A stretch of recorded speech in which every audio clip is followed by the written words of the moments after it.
নাবালিকাকে ধর্ষণের অভিযোগ উঠল প্রতিবেশী যুবকের বিরুদ্ধে। মালদা ইংরেজবাজার থানা এলাকার ঘটনা।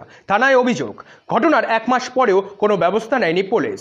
নাবালিকার অভিযোগ, বিয়ের প্রতিশ্রুতি দিয়ে প্রতিবেশী ওই যুবক তার সাথে শারীরিক সম্পর্ক করে এবং প্রত্যেক মুহূর্তের ভিডিও করে রাখে।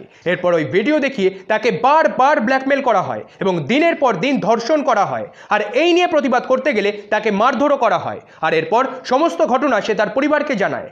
পুলিশকে জানানো হলেও ব্যবস্থা নেয়নি পুলিশ। বাধ্য হয়ে পুলিশ সুপারের দ্বারস্থ হয়েছে। এই ঘটনা জুড়ে শুরু হয়েছে রাজনৈতিক চর্চা। বর্তমান সরকারের আমলে পুলিশ কোনো অপরাধীর বিরুদ্ধে ব্যবস্থা নিচ্ছে না, আর সেই কারণেই অপরাধীরা একের পর এক ঘটনা ঘটিয়ে যাচ্ছে। তারই প্রতিচ্ছবি এই ঘটনা বলে দাবি করেছে বিজেপি দল।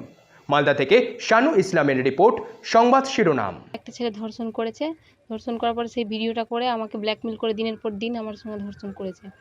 যখন আমি এসপির কাছে যাই, তো তাকে এখনও পর্যন্ত অ্যারেস্ট করা হয়নি। এখনও আমরা অভিযোগ জানাই 7 তারিখে, এখনও পর্যন্ত কোনো আসামিকে নিয়ে যাওয়া হয়নি। থানায় অভিযোগ করেছিলেন? হ্যাঁ, করেছি। কি করছিল? ভিডিও করে আপনাকে ব্ল্যাকমেল করছিল? হ্যাঁ, দিনের পর দিন ওই ভিডিওটা দেখিয়ে আমাকে ধর্ষণ করছিল, আমাকে ব্ল্যাকমেল করছিল। বলেছিল ইন্টারনেটে বা কোনো সোশ্যাল মিডিয়ায় পোস্ট করে দিবে। এই ধরনের ঘটনা পশ্চিমবঙ্গে নিয়মিত ঘটে চলেছে, একদম ধারাবাহিক ঘটনা, আর দিন দিন এই ঘটনার বৃদ্ধি পাচ্ছে। আমরা যদি প্রথম থেকে দেখি যে পুলিশ প্রশাসন এবং স্বয়ং মুখ্যমন্ত্রীর যে ভূমিকা, প্রথম দিকে যা ভূমিকা, তাতে কি হচ্ছে যে সমাজ বিরোধীরা কিন্তু এইগুলোতে আরও উৎসাহিত হচ্ছে। আজকে যে কোনো অপরাধের ক্ষেত্রেই পুলিশের যে ভূমিকা, তাতে সাধারণ মানুষের কাছে একটা স্পষ্টতই হয়ে গেছে যে পুলিশ কিন্তু সমাজ বিরোধীদের পক্ষে। তাদেরকে আড়াল করা, তাদেরকে সুরক্ষা করার কাজে তারা কিন্তু ব্যস্ত। তো খুব স্বাভাবিকভাবে এত বড় ঘটনা আরজি করের ক্ষেত্রেও আমরা দেখলাম যে প্রাথমিক ক্ষেত্রে পুলিশ কিন্তু সেটাকে ধামাচাপা দেওয়া, আত্মহত্যা বলে চালানোর একটা প্রয়াস করেছিল। তো প্রত্যেকটা ক্ষেত্রে তাদের একই ভূমিকা, মানে তাদের স্বভাব এটা তৈরি হয়ে গেছে। আপনাদের কাছে যে অভিযোগটা শুনলাম তার তদন্ত ইতিমধ্যেই পুলিশ শুরু করেছে। তদন্তর গতিতেই চলবে। যে কোনো বিচারাধীন বিষয় এই ব্যাপারে আমাদের স্টেটমেন্ট দেওয়া উচিত না, তা সত্ত্বেও আইনের পথে চলবে বলেই আমরা বাংলায় এটা প্রতিষ্ঠিত আছে। আর আরেকটি যেটা বিজেপির অভিযোগের কথা বললেন, এই অভিযোগের কথাটা মানায় না।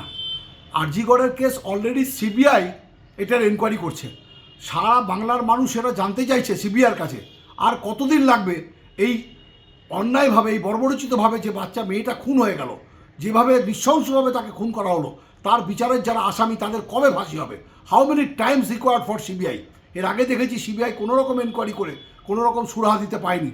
এই ব্যাপারে যদি সিবিআই কোনো সদর্থক পদক্ষেপ না নেয় তাহলে সমস্ত মানুষ রাস্তায় নামবে। কারণ বাংলার মুখ্যমন্ত্রী ইতিমধ্যেই ঘোষণা করেছেন সেই আসামিদের সকলের ফাঁসি চাই।